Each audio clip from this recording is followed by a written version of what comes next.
Daawwattootaa fi dhaggeeffattoota keenya amma oduu keenya kaarraaf qabannee hanga fuuldursuun isin biraan keenya wajjin tura. Jalqaba irratti Itoophiyaatti hoogganaan dhaabbata mootummoota gamtoomanii UN teessoo dhaabbata mana maree nageenyaa Afrikaaf akka kennamu leellisaa jiru.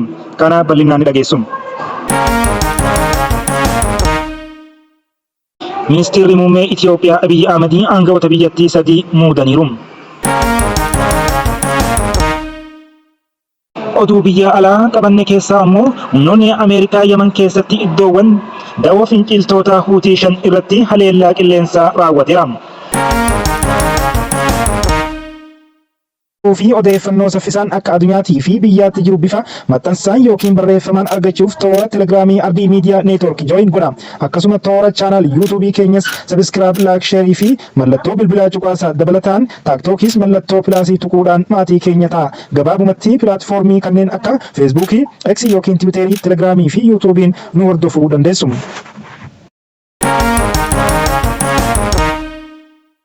Amma bal'inaa oduu har'aaf qabannetti yoo jennu magaalaa guddoo Itoophiyaa keessatti haasawa taasisaniin barreessaa muummichaa dhaabbata mootummoota gamtoomanii Antoonii Guuteres waamicha haaromsa dhaabbilee addunyaa akka godhamu irra deebi'anii kan ibsan yoo ta'u, rakkoolee ardii kanaa furuuf teessoo dhaabbata lama mana maree nageenya Afrikaaf deeggarsa mallaqaa cimaan akka barbaachisu ibsaniiru.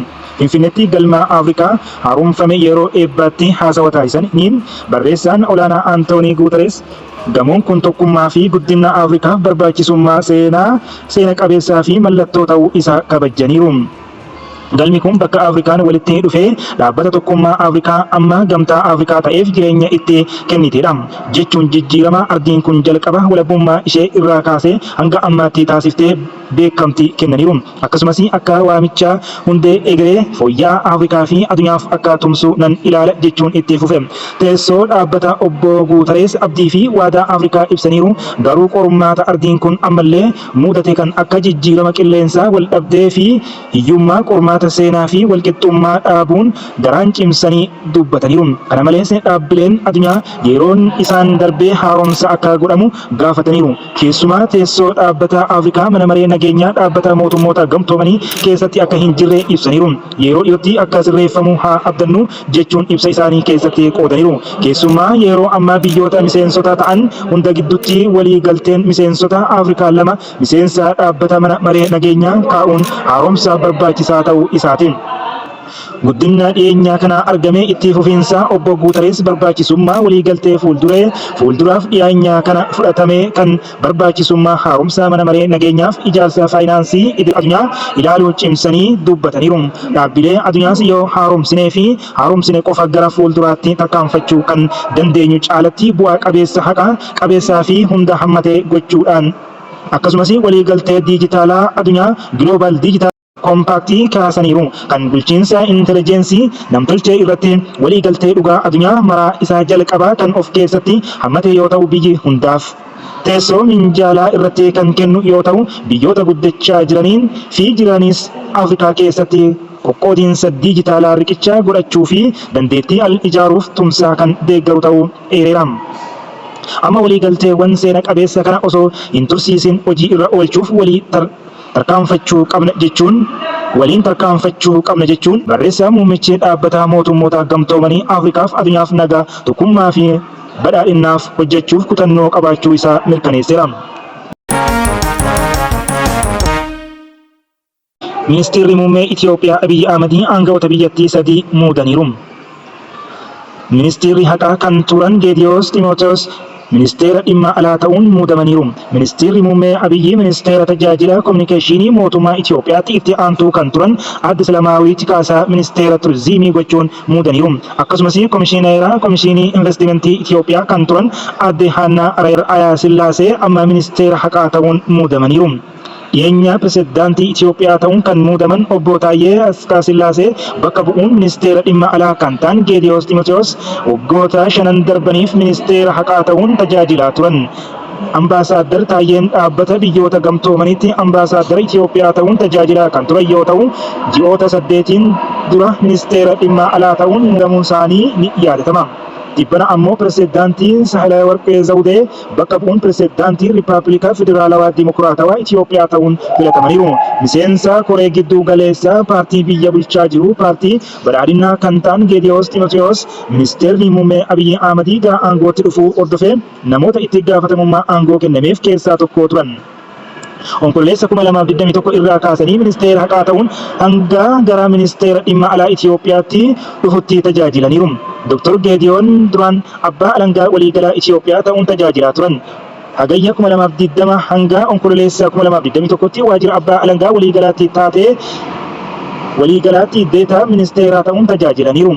Waraana Tigraay dhaabsisuuf marii Pireetooriyaatti gaggeeffame irratti aanga'oota mootummaa bakka bu'anii hirmaatan keessaa tokko turan. Dr. Geediyoon Yuunivarsiitii Finfinnee irraa barnoota seeraan digirii LLP Seentiraal Yuurooppiyaan Yuunivarsiitii irraa ammoo barnootuma seeraan LLM fi PhD argataniiru. Yuunivarsiitii Finfinneetti barsiisaa seeraa ta'uun muuxannoo waggaa dheeraa kan horatan Dr. Geediyoon yuunivarsiitiiwwan biyyattii garaagaraa keessattis barnoota seeraa barsiisaa turan. Beektota damee seeraa biyyattii maqaan isaanii ka'u keessaa tokko kan ta'an Dr. Geediyoon waggoota dheeraaf kan barsiisan yuunivarsiitii Finfinnee keessatti barnoota seeraan sadarkaa garaagaraa piroofeesaraarraa ga'anii turan. Aanga'oota ministeerri muummee Abiyyi Ahmedii muudaman keessaa tokko kan ta'an aadde Salaamaawwitii Kaasaa miseensa mana maree bulchiinsa magaalaa Finfinnee yoo ta'an ministeera tajaajila koominikeeshinii mootummaatti itti aantuu ta'uun muudamuu dura Faanaa Biroodkaastingii fi miidiyaalee biyyattii kan keessa gaazexeessummaan hojjetaa turaniiru. Ministeera haqaa ta'uun kan muudaman aadde Haannaa Ra'ayaa Sillaasee ammoo kanaan dura tajaajila poostaa Itoophiyaa hooggananiiru. Gara muudama ammaatti dhufuu dura ammoo komishinii investimentii ta'uun tajaajilaa turan.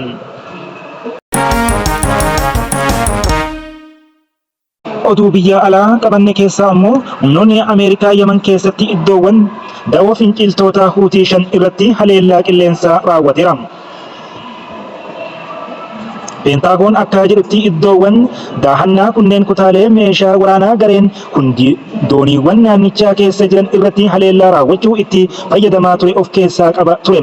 Huutiin garee hidhatee kan Iraaniin deeggaramu keessaa tokkoo fi qaama garee warraaqsaa Israa'el irratti geggeessu yoo ta'u, Hamaas, Gaazaa fi Hizbollaa kan Libaanos waliin wal ta'uun wal deeggaru. Gareen kun dooniiwwan kudhanootaan lakkaa'aman Israa'elii waliin hidhataa qaba jedhee amane irratti haleellaa raawwateera. Finciltoonni Huutii haleellaa akkamii raawwatan kan jedhuuf baatii sadaasaa bara 2023 finciltoonni Huutii duula waraanaa Israa'el Gaazaa keessatti raawwatteef haaloo ba'aa jirra jechuun Israa'el irratti haleellaa diroonii fi misaa'ilaa banuu eegale. Yeroo sana eegalee finciltoonni Huutii dooniiwwan qarqara galaanaa Yaman ga'an irratti haleellaa raawwachaa turaniiru. Sadaasa 19 ammoo doonii daldalaa galaana Diimaa keessatti butee misaa'ila yookiin boombii dirooniitiin galaana Diimaa fi galoo galaana Edan keessatti dooniiwwan gara 100 ta'an irratti haleellaa raawwatee turaniiru. Dooniiwwan isaan haleelan keessaa 2 kan liqimfaman yoo ta'u, kanneen biroo kudhanootaan lakkaa'aman ammoo miidhaan irraa gaheera. Daawwattootaa fi dhaggeeffattoota Ardii Miidiyaa Neetwoorkiin oduun keenya kanarraaf qabanne kanuma. Warri haaraa dhuftanii fi daawwattoonni dhaggeeffattoonni kennaa pilaatfoormii armaan gadii kana cuqaasu maatii keenya ta'a Ardii Miidiyaa Neetwoorkiin. Telegiraamii Ardii Miidiyaa Neetwoorkii, Yuutuubii Ardii Miidiyaa Neetwoork, Feesbuukii fi Ardii Miidiyaa Neetwoorkii, Tiktookiin ni argattu. Waan nu faana turtaniif galatoomaa.